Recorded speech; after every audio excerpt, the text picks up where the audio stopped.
ডাকসু নির্বাচনকে কেন্দ্র করে আচরণবিধি না মানার পাল্টাপাল্টি অভিযোগ ছাত্র সংগঠনগুলোর।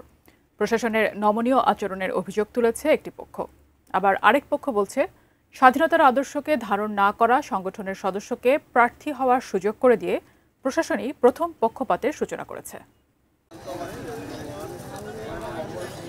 ডাকসু নির্বাচনকে ঘিরে সরগরম ঢাকা বিশ্ববিদ্যালয় ক্যাম্পাস। নির্বাচনী বিধি অনুযায়ী এখনই প্রচার চালানো বৈধ না হলেও কুশল বিনিময়ের ছলে আসলেই প্রচারই শুরু করেছেন প্রার্থীরা, আবার নিজেরাই তুলছেন বিধি ভঙ্গের অভিযোগ। রোববার সকালে বাণিজ্য অনুষদে শিক্ষার্থীদের সঙ্গে কথা বলেন ঐক্যবদ্ধ শিক্ষার্থী জোটের ভিপি ও জিএস প্রার্থী। পরে তারা জানান, নির্বাচনের কারণে পরীক্ষা পেছানো উচিত, তবে কর্তৃপক্ষ এ দাবি আমলে নিচ্ছে না বলে অভিযোগ তাদের।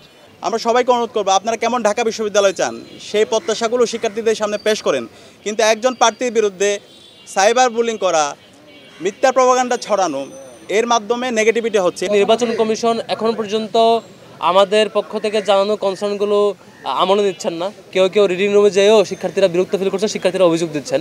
আমরা নির্বাচন কমিশনকে অনুরোধ করব, এ ধরনের কেউ যদি নীতিমালা ভঙ্গ করে তাদের প্রতি যে ব্যবস্থা নেওয়া দরকার সেটি যাতে নির্বাচন কমিশন ঠিকঠাকভাবে নেন।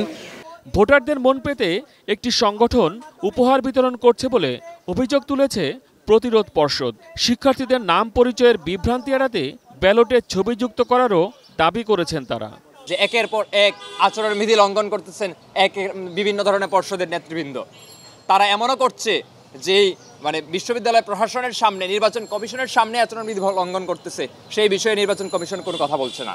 জাতীয়তাবাদী ছাত্রদল সমর্থিত প্যানেল দুপুরে অমর একুশে হলের শিক্ষার্থীদের সঙ্গে কুশল বিনিময় করে। বীরশ্রেষ্ঠ মতিউর রহমান সম্পর্কে ঐক্যবদ্ধ শিক্ষার্থী জোটের এক প্রার্থীর অবমাননাকর মন্তব্যের নিন্দা জানান তারা। স্বাধীনতার সংগ্রাম এবং স্বাধীনতার আইডিওলজিকে যারা ধারণ করে না তাদেরকে নির্বাচনী প্রক্রিয়ায় অংশগ্রহণ করানোর মধ্য দিয়ে প্রথমেই ঢাকা বিশ্ববিদ্যালয় প্রশাসন পক্ষপাতিত্ব করেছে। এই অফলাইন প্ল্যাটফর্ম না, অনলাইন প্ল্যাটফর্মেও বিভিন্নভাবে সাইবার বুলিং এর মাধ্যমে নারী প্রার্থীদেরকে হেনস্থা করা হচ্ছে।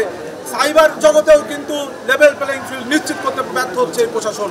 সাইবার বুলিংয়ের পাশাপাশি নির্বাচনের সবার জন্য সমান সুযোগ সৃষ্টি হয়নি বলেও শঙ্কা প্রকাশ করেছে ছাত্রদলের প্যানেল। এসব দাবি আমলে নিয়ে সাইবার বুলিং প্রতিরোধে ঢাকা বিশ্ববিদ্যালয় নিরাপত্তা মঞ্চ, ঢাকা বিশ্ববিদ্যালয় শিক্ষার্থী সংসদ 1 ও ঢাকা বিশ্ববিদ্যালয় শিক্ষার্থী সংসদ 2 নামের ফেসবুক পেজ বন্ধে পদক্ষেপ নিয়েছে কর্তৃপক্ষ। মহসিন কবির, এটিএন নিউজ, ঢাকা।